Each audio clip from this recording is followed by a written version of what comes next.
Hello, my name is Kazim Omidiji, the Director of Community Relations at San Diego Gas and Electric, and also one of 4,600 employees who work at SDG&E regionally. As the cost of living continues to rise here in our region, many families are challenged with providing for their own basic needs to thrive within our communities. That's why SDG&E is investing $10 million in shareholder funding through our Community Assistance Fund to help provide transformational level grants to our local nonprofits and expand their essential services to those who need it the most. Our grants will provide tangible, on-the-ground support such as food pantries and emergency rental assistance for those at risk of food insecurity and homelessness. At SDG&E, our values to do the right thing, champion people, and shape the future governs everything that we do. Together, we can create a stronger, healthier community where everyone thrives.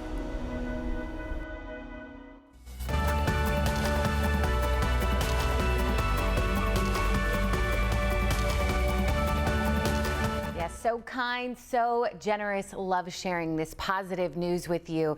Here at CBS 8, we are always working for you, but we're not the only ones working for our community. Hello, and thank you for joining us. I'm Jenny Day. To make our community as strong and resilient as possible, it does require the help of everyone, from our neighbors and community leaders to our incredible nonprofit organizations and strong business sector. So we begin with Casa Familiar. Their goal is to enhance the quality of life for people living in underserved and underrepresented communities, providing those vulnerable families with rent, food, and more. Our Heather Myers sat down with their CEO, Lisa Cuestas, to hear more about their mission as they celebrate 50 years of serving our community. Casa Familiar, tell us a little bit about it. Casa Familiar is celebrating its 50th anniversary this year, so we're excited about that. And we've been an organization dedicated to enhancing quality of life for communities that are underrepresented and underserved. One of those communities specifically is San Ysidro and Correct. Other parts of the South Bay. What are families who are living there, a lot of them, up against? You know, unfortunately, we've been a community that is always facing really low incomes. So the average median income is about, 49,000, where for the city of San Diego, it's almost twice that, at about 90,000. Unfortunately, unemployment has always been higher, close to 10%, where for city of San Diego, it's about 4%. And, we are right up against the border, and we deal with things like poor air quality, and the lack of affordable housing is connected to all of that. A lot of folks go to Tijuana to find housing, but that makes everything a little more complicated in the region. Absolutely, and that's where Casa Familiar steps in, helping out with things like rent assistance, food. Do people come to you? Do they fill out a form in order to qualify, or how can people receive the help if they do need it? All of the above. We have 6 sites in San Ysidro, so a lot of people know exactly where we are and come and find us. They call us, and and we're referred a lot by our partners at 211. So we get folks from all over the region, and very recently we've expanded our programs and are very focused on helping make sure that folks are not evicted and they're sustainable. And one of the ways to expand a program is through some financial help. I know SDG&E recently stepped in with a $1 million grant for Casa Familiar. Where does that money go? So that was super exciting for us, because a lot of the work that we did over the pandemic was really ensuring families maintain stability in their homes. So this grant, $400,000 of the grant, is going to go back out to residents that can demonstrate that they're still going through financial hardship. Emergencies happen to all of us, but when you're paycheck to paycheck, a vehicle emergency, a medical emergency could mean that you don't make the rent, or that you don't have enough to put food on the table. And for our seniors, that's a big thing that we worry about, is food stability. And one of the big efforts with this grant, as well as rental assistance, utility assistance, is making sure that particularly our seniors have enough food. Where do people go if they want to get in contact with you? They can come visit us at in Casa Familiar, which is 268 West Park Avenue. We have our social services there, and from there we can connect them with all kinds of different direct services. But website would be a great place to see all of our spaces and to get a good overview of everything that we do, which is www.casafamiliar.org. Lisa Cuestas, thank you so much for your time. We appreciate you coming on in. Keep up the great work. Yeah, so grateful for the good work they're doing. And here in San Diego, Interfaith Community Services just opened a new shelter in North County for families facing homelessness. CBS 8's Jasmine Ramirez takes us inside and introduces us to one of the families who are on track for a better life. Interfaith Community Services just opened this new family shelter here in Escondido. And tonight we got to speak with one of the families staying here. It's a cycle that you can't get out of each day. For the past year, Amy and her 2 boys slept in motels and her car. They now have a place to call their temporary home. By the time I picked my boys up from school, they came here and they realized that they had a bed and they had drawers to put their stuff in, and they're able to be kids here, and we have, you know, good routine. And my son also says that the chefs here are world famous chefs. Interfaith Community Services' new shelter can accommodate up to 12 families at a time. Families staying here have access to childcare and counseling to help prevent the long-term impacts of homelessness. A lot of times I find families and children that come through here kind of lose their sense of identity. They're not sure where they're going. They're going through, it's such a big stressor. Interfaith was just awarded $5 million to help with rental assistance and maintain the shelter. Many families they assist are facing homelessness for the first time. They're fighting tooth and nail to improve their lives, to be the best parent they can for their children, and they simply don't have a home that they can afford. Now, thanks to the new shelter, families like Amy's have a safe place to sleep tonight. I'm just relieved. I actually have hope today. Jasmine Ramirez, CBS 8. Jasmine, thank you. Now to SBCS. It is dedicated to improving the well-being of local families all throughout the county, and they say that they really touch the lives of more than 50,000 San Diegans each and every year. Their CEO, Catherine Lembo, joined Heather Myers on the 4 to explain just how they do that. Catherine, thank you so much for joining us on the phone. We appreciate your time. Thank you for inviting me here on Giving Tuesday. On a special Giving day, Tuesday. right? Yeah. Yes, absolutely. Yeah. And in just a moment, I'm going to share with our viewers exactly how they can give to this spectacular organization. But for those of us who are not familiar with SBCS, where are you guys in San Diego County? What do you do? You know, the best way I can explain it is how we do our work. We really do our work where we walk beside families and with families to help them thrive. Families come to us in so many different ways. They come to us through domestic violence. Families come to us, a family of one who's a former foster care, who's aged out of foster care, coming to us to thrive. Families come to us who are having difficulties with their children, whether it's in school or in the juvenile justice system. So we're really flexible in how we work with families. And the families that come to us want the same things that we all want for our families. They want to be healthy, they want a roof over their heads, and they want their children to have a better life than they may have had. So what's really important is, as I said, we be flexible and that we're able to provide resources to them. And if we don't have it, then we turn to our partners. We have a lot of partners in the community, and that's how we serve countywide too.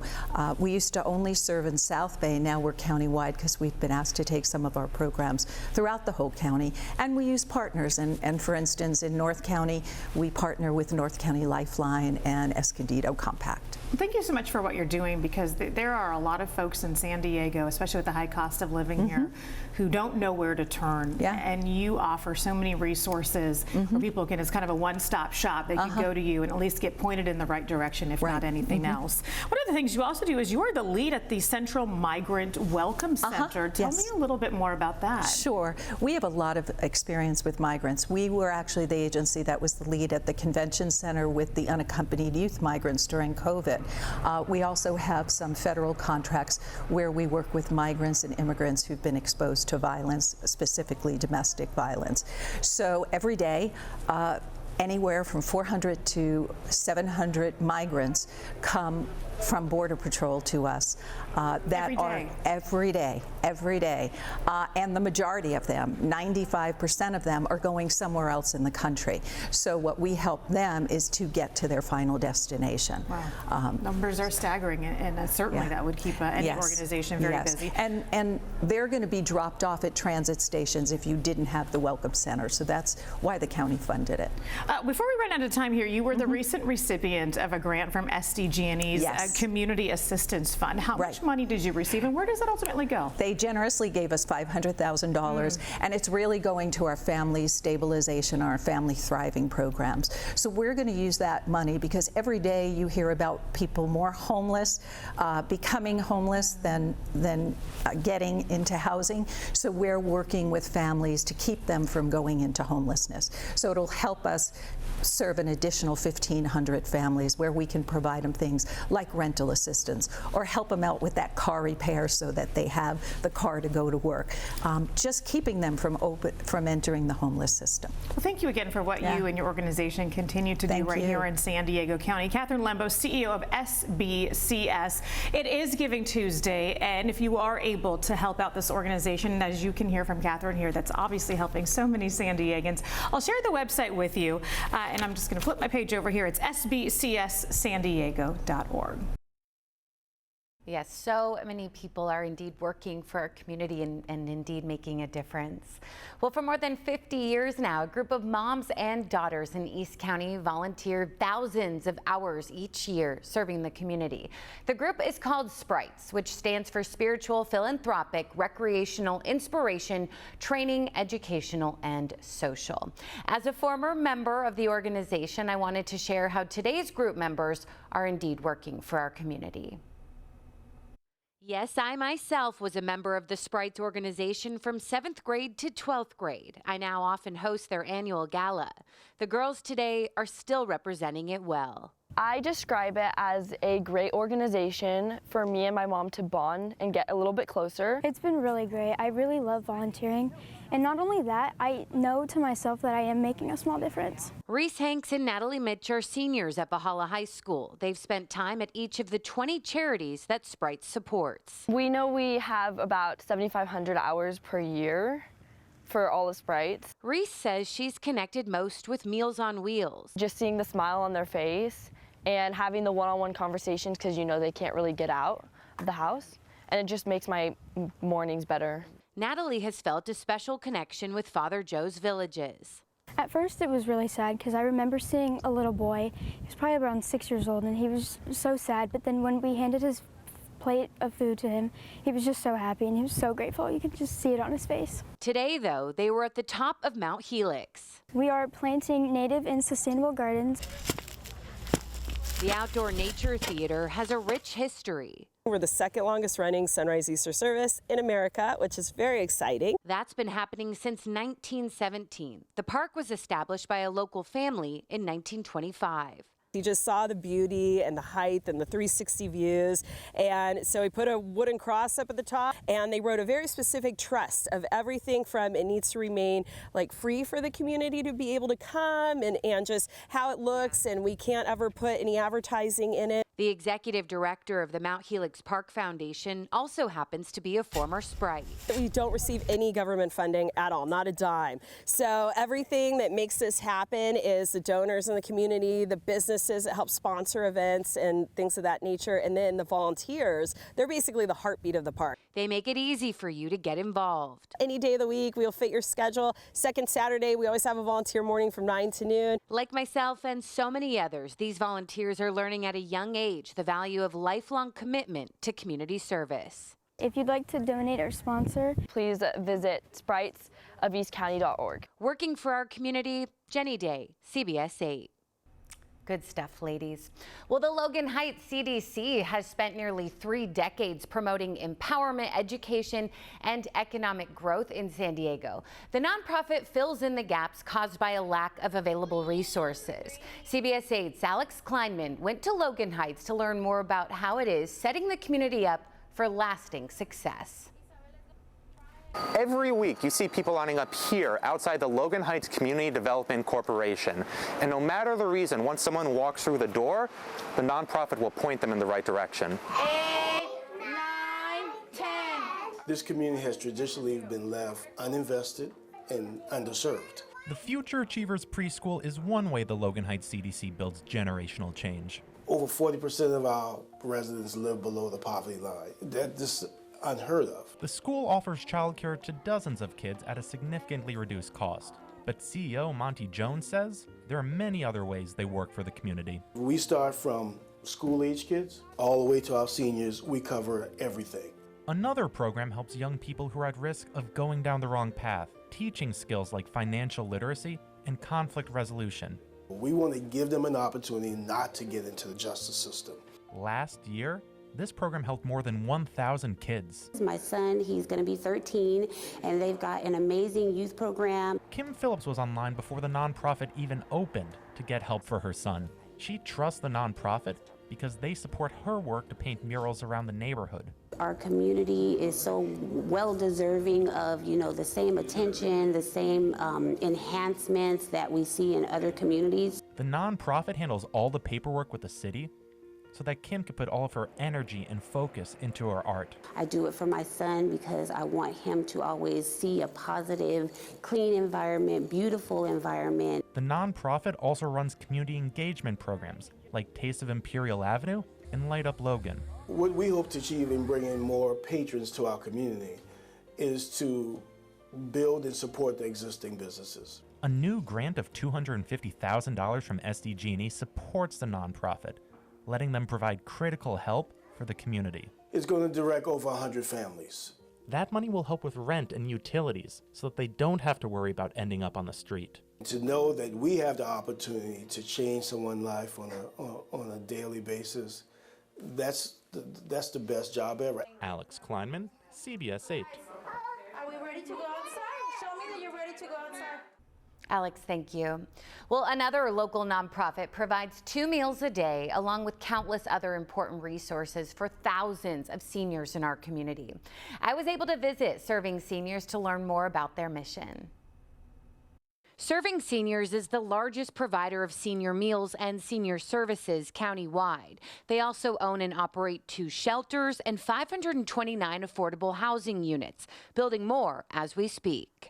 On an annual basis, we see almost 10,000 unduplicated seniors through our doors. Every year, they serve 1.5 million meals to our senior citizens, who they say is the fastest growing homeless population. This is a human issue, but it's also an economic issue, that if we invest, and particularly in preventing the homelessness from occurring in the first place, we're going to start to see a dramatic impact on the numbers. About a quarter of the people who spend the day at this center downtown are actively experiencing homelessness. Many sleep right outside. Unfortunately, it is a growing trend. In San Diego, basically 3 in 10 folks on our streets are now older adults. Sort of a saying that if you're living on the street, that 55 is the new 75 because of the toll that it takes. Paul Downey started here as a volunteer. Probably a really bad job of delivering the food because I would stop and talk to folks. He was so inspired by the good work happening here, he eventually became the president and CEO. To give them some fulfillment, to give them some joy, to give them a place where they feel that they are part of an extended family. And I'm pleased to say that I think we do that every single day. In addition to 2 hot meals, Serving Seniors provides countless resources. From my personal experience, it's been great. It really has. Anything we need, it's not no. We'll see what we could do for you. A team of social workers helped Anthony Colon with health care and housing. Like the dental office upstairs, I just had a dental appointment yesterday and took care of that. Everything from movies on a Friday and popcorn to bingo, and they have yoga, and they have the walking group. Fred Prasad utilizes the services and volunteers in the kitchen. He says the nonprofit has been a safe haven. Serving the seniors, I sleep right in front of the building, along with about 6 to 8 other seniors. No doubt there are added elements to being a senior on the street. You have drugs users, you have all kinds of people up and down all night. You don't get the rest you need. A big part of their budget relies on donations. A generous $400,000 just recently came from San Diego Gas and Electric. Costs us, roughly $4 to feed somebody a meal. So if you can afford $4, you make an impact on that person that gets that meal. You have made a difference. Your time is just as precious. Volunteers are always appreciated. 'Tis the season to give back. Jenny Day, CBS 8.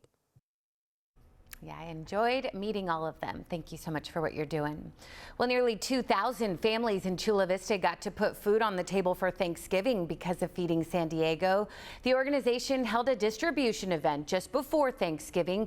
They passed out frozen turkeys, other holiday staples like mashed potatoes and stuffing, as well as fresh produce. Furry family members weren't left out either. The Face Foundation was there to hand out pet food. If you missed out, there will be more events this holiday season. This distribution itself is in a series with a couple other ones. We have one in a couple of weeks for North County up in San Marcos, and then we have another one that will be on December 16th, and that's will be at our facility in Sereno Valley. Yeah, so you can register for these events online at feedingsandiego.org. Our CBS 8 family just volunteered there as well.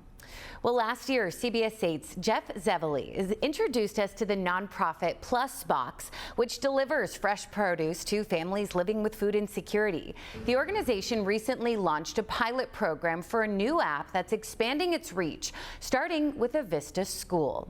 The Wesley Burt, the founder of Plus Box, and Anthony Beaver from Belamonte Academy sat down with our Heather Myers to talk about all that they've learned. All right, let's start with you, Wesley. Tell us a little bit about Plusbox for people who might not be familiar with the organization. Sure. Plusbox is a local nonprofit organization addressing food insecurity by partnering with local farms, food rescue organizations, and neighborhood schools to provide boxes of fresh, healthy, nutrient-rich food to food insecure kids and their families on a weekly basis. And just recently, you launched a brand new high-tech program. Tell us a little bit about this and how it's going to help some families. Yeah, so in building Plusbox over the last few years, we noticed that one of the big challenges for families accessing food support is not really knowing what's available to them, if they're eligible, and just, the idea of access can be a challenge. So we built this technology application that we're piloting with Belamonte this fall, and the idea is to make that process as easy as possible so that families who need help can get it. So tell us a little bit about, Anthony, some of the families at Belamonte Academy and maybe what some of their challenges are. Yeah, we have currently right now about 450 students at our school, and a lot of families in our area come from lower income areas. They have about 4 to 6 people in a household, so the Plus Boxes are super helpful and very beneficial. Every Thursday we get a fresh delivery of upwards to 100 boxes, and by the end of the day our boxes are cleared out and the families get healthy, fresh produce to take home. So there certainly is a big need in your community. What's the reaction to the families when they're grabbing that box and heading home for the weekend? They're super excited. They want to grab 2-3 boxes. They take as many as they can, but we try to limit it to about 2 boxes per family. But they're very excited and happy to have them. Yeah, with grocery prices, with inflation, any little bit helps, and this is a lot. This is making a big difference. Aunt Wesley, for folks who aren't familiar with how the food ends up in the box, where do you collect it from? Where does the produce come from and some of the canned goods and the box items? Yeah, so we focus on healthy food with an emphasis on fresh produce. It comes from a couple of different sources. So we work with food rescue organizations like Feeding San Diego, an organization in North County called Produce Good, and a few others. And then we do purchase some of it. And when we buy produce, we do our very best to direct those dollars to local farmers in the area, so we can support the agriculture community as well, and provide these families with, super fresh, high-quality produce that they might not normally have access to. Which means that you're also shopping along with us, trying to fill these boxes, and it's not easy, and it's certainly not cheap. Our viewers might want to donate and help out your cause, because it's not just Belamonte Academy. You're helping a lot of people up in the North County. Where can they go to do that? Yeah, our website is www.plusbox.org. plus-box, all spelled out, .org. .org. Well, Yes, thank ma'am. you both for what you're doing right here in San Diego County and for making a big difference. And then making this technology accessible for people, because asking for help for some of these folks is sometimes the hardest part. Absolutely. All right, guys, thanks. Thanks for having us. Really good stuff, Heather. Thank you as well. Well, now to Noah Homes. They help adults with developmental and intellectual disabilities. I got the chance to join them in Spring Valley to learn more about how they work for our community. The personalities are huge, and we love that. Noah Homes, a beautiful and sprawling property on Campo Road in Spring Valley, a warm and inviting place so many call home. The church nights, everything's going good. It opened in 1983. It's a place for adults with intellectual and developmental disabilities. For example, Down syndrome, Fragile X, cerebral palsy, and Alzheimer's. Noah Homes being the first in the country to offer memory care to those with special needs. And our main job is just to make sure the folks we take care of are supported and they can be independent and they can live phenomenal lives, and whatever they need, we're here for them. For the CEO, it's personal. She started here as a family member. In my brother's case, he was a really vibrant person. He was known as the Sheriff of Noah. She says it's rewarding to provide families like hers the support they need for their loved one to thrive. She says Noah Homes has exceptional standards and compassionate care. I can tell you that the joy and the security of knowing that in my case, my brother, was able to live somewhere in a very full and active life, and this was his home. Gene Patus has lived here for 4 years. He's one of 90 residents living in their 10 homes. We quickly found out we have a lot in common. I'm a Padres fan, like Padres third baseman. I still like my image shot. And what do you think of Tatis? I think he's going to have a good year. Let's hope he can predict the future. Good job. That's how to the right. When I was at Noah Homes, they were getting everything set for one of their biggest fundraisers of the year, the Enchanted Village. It'll be open December 15th through the 22nd.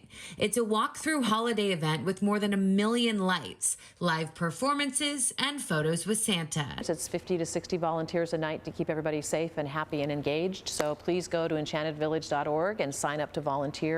Buy tickets to come. Our residents get to work there. Perhaps a great time to get involved.